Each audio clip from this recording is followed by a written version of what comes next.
Hi friends, welcome to Women's Nest. இன்னைக்கு நம்ம பார்க்க போற ரெசிபி உளுத்தம் பருப்பு சாப்பாடும் மொச்சக்கொட்டை புளிக்குழம்பும்.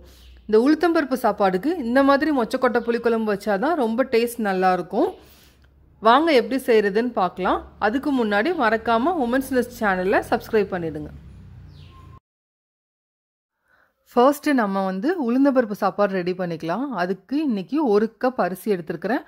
1 கப் தேங்காய், 1/4 கப் அளவு உளுந்து, 10 பல் பூண்டு, தாளிப்புக்கு கடுகு, உளுந்து, கருவேப்பிலை, வத்தல்.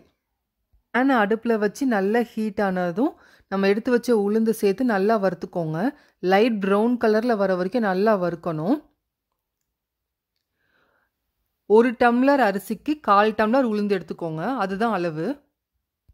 உளுந்து நல்ல ப்ரௌன் கலரில் வர வரைக்கும் நல்லா வறுத்தாச்சு. ஸோ இப்போ நம்ம இதை எடுத்து வச்சுக்கலாம். என்றைக்குமே ஒரே மாதிரி சாப்பாடு செய்கிறதுக்கு ஒரு நாள் டிஃப்ரெண்ட்டாக உளுந்தம்பருப்பு சாப்பாடு செஞ்சு பாருங்கள். ரொம்ப டேஸ்ட்டாகவும் இருக்கும், ரொம்ப ஹெல்த்தியும் கூட. வச்சுருந்த 1 கப் அரிசியை நல்லா வாஷ் பண்ணி இந்த மாதிரி குக்கரில் எடுத்து வச்சுருக்கிறேன். 10 பல் பூண்டு இப்போ சேர்த்துக்கலாம். நம்ம வறுத்து வச்ச உளுந்தம்பருப்பையும் இப்போ சேர்த்துக்கலாம். நீங்கள் நார்மலாக 1 டம்ளர் அரிசிக்கு 3 டம்ளர் தண்ணி விட்டிங்கன்னா இந்த சாப்பாட்டுக்கு 2.5 டம்ளர்லேருந்து 2.25 தண்ணி விடுங்க போதும். ஏன்னா கொஞ்சம் விதையாக தான் சாப்பாடு இருக்கணும், அப்போ தான் நல்லாயிருக்கும். தேவையான அளவு உப்பு சேர்த்து நல்லா மிக்ஸ் பண்ணிக்கோங்க. நீங்கள் நார்மலாக எத்தனை விசில் சாப்பாட்டுக்கு விடுவீங்களோ அதே மாதிரி விட்டுக்கோங்க. இன்றைக்கி நான் 2 விசில் விட்டுருக்கிறேன். சாப்பாடு ரெடி ஆகிறதுக்கு முன்னாடி மொச்சக்கொட்டை குழம்பு ரெடி பண்ணிடலாம். இன்றைக்கி 1 கப் மொச்சக்கொட்டையை ஹோல் நைட் ஃபுல்லாக ஊற வச்சு எடுத்துருக்கிறேன். இதை குக்கரில் 2 விசில் விட்டு எடுத்துக்கோங்க. புளிக்குழம்புக்கு தேவையான பொருள் பார்த்துடலாம். இன்றைக்கி ஒரு லெமன் சைஸ் அளவு புளி ஊற வச்சு தண்ணி எடுத்து வச்சுருக்கிறேன். சின்ன வெங்காயத்தை இந்த மாதிரி மிக்சியில் கொரன்னு அரைச்சி எடுத்துருக்கிறேன்.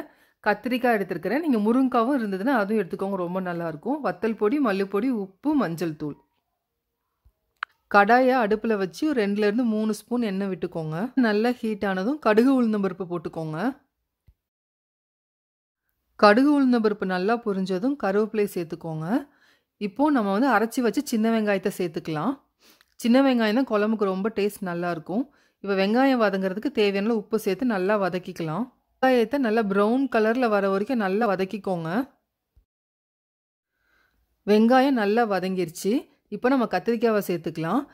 உங்கள்கிட்ட முருங்கைக்காய் இருந்தால் நீங்கள் முருங்கைக்காவும் சேர்த்துக்கோங்க, ரொம்ப நல்லாயிருக்கும். இன்றைக்கி எனக்கு முருங்கைக்காய் கிடைக்கல.